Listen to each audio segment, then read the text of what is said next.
আমি আজকে সারাদিন কোথায় কোথায় গেলাম, কি করলাম, ফ্যামিলি নিয়ে কিভাবে টাইম স্পেন্ড করলাম সবকিছুই থাকছে আজকের ভিডিওতে। সো হ্যালো এভরিওয়ান, আসসালামু আলাইকুম। আই হোপ সবাই ভালো আছেন। It's me, I am Riddhi. তো সবাই আমার সাথে থাকুন। আমি এখানে প্রথমে আমার হচ্ছে একটা বোরকা সেলাই করব। এই কাপড়টা আসলে অনেক আগে নেওয়া হয়েছে। তো কাপড়টা যখন আমি সেলাই করতে বসি, মূলত ইচ্ছা ছিল কাপড়টা সেলাই করার পরে, বোরকাটা সেলাই করার পরে হচ্ছে আমরা সবাই একটু ঘোরাঘুরি করব।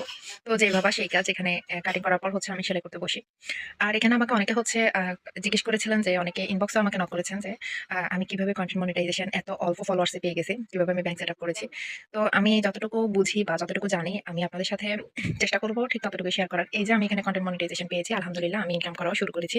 সবার দোয়া এবং আপনাদের সবার কিন্তু অনেক সাপোর্ট চাই। আমি সবসময় চেষ্টা করেছি আমি যাতে অন্তত কমে হলেও রেগুলার 2টা ভিডিও আপলোড করতে পারি, এবং পাশাপাশি হচ্ছে টেক্সট পোস্ট করা, ফটো পোস্ট করা এবং হচ্ছে স্টোরি। তো আমি সবসময় চেষ্টা করি কন্টিনিউ এগুলো করার। সব থেকে বড় কথা হলো আমি পাশাপাশি অন্তত একদিন পর পর আমি একটা লং ভিডিও আপলোড করেছি। তো এভাবে হচ্ছে আলহামদুলিল্লাহ আমি কন্টেন্ট মনিটাইজেশন পেয়ে গেছি। যদি আপনারা চান আপনারা এভাবে ফলো করতে পারেন।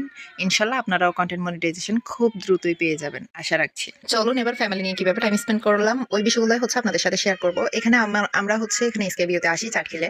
আর এসকেবিউটা আগে থেকেই ছিল, তবে এটা ছিল ৬ তলায় আগে ছিল। ৬ তলার বিষয় মানে যেই আউটলেটটা, ওইখান থেকে কিন্তু ৭ তলার আউটলেটের যে ভিউটা ওইটা অনেক বেশি সুন্দর ছিল। বিকজ খুব মনোমুগ্ধকর, আমার বেশ ভালো লেগেছে। আমি জানি না সবার কেমন লাগছে। আরেকটা বিষয় হচ্ছে আমি এখানে ফ্যামিলি নিয়ে এসেছি। আমার আম্মু, আমার ভাই, আমার ভাইয়ের বউ ছিল। সবাই সহ আলহামদুলিল্লাহ অনেক এনজয় করেছি এবং খুব ভালো লেগেছে। খুব ভালো একটা সময় স্পেন্ড করেছি। এখানে আমার ফ্যামিলি যেহেতু বিডিতে আসতে চায় না, সেজন্য আসলে তাদেরকে তেমন একটা আনা হয়নি। আর এমনিতে আম্মু অনেক বকাঝকা করে, কেন এগুলা করতে হবে। যাই হোক, সেটা নাই বলি। আরেকটা কথা হচ্ছে এখানে খাবারের আলহামদুলিল্লাহ ভালো। আমার কাছে বেশ ভালোই লেগেছে। একটা কথা বলবো, লাইফে ফ্যামিলি অনেক বেশি ইম্পর্টেন্ট। কেউ থাকুক না থাকুক, আপনার দুঃসময় ভালো সময়গুলো আসলে ফ্যামিলির পাশে থাকে। আর আরেকটা কথা হচ্ছে ফ্যামিলি নিয়ে সময় কাটানো খুবই ভালো লাগে, এই বিষয়টা আমার। আর সবচেয়ে বড় কথা হচ্ছে আমার ছেলে ঘুরতে অনেক বেশি পছন্দ করে, বিকজ ও বাইরে ঘোরাঘুরি করা, ওকে নিয়ে হচ্ছে আমি যতই ঘুরি ও খুব পছন্দ করে। আই মিন ও হচ্ছে ঘোরাফেরা যেমন পছন্দ করে তেমন আমিও। আমাদের মা ছেলের মানে একদম এই অভিরুচিটা একদম সেম টু সেম। যত ঘুরতে দিবেন ততই ঘুরতে পারবো, ঘুরতে কোনো সমস্যা নাই। একদম অসুস্থতা সুস্থ হয়ে যায়।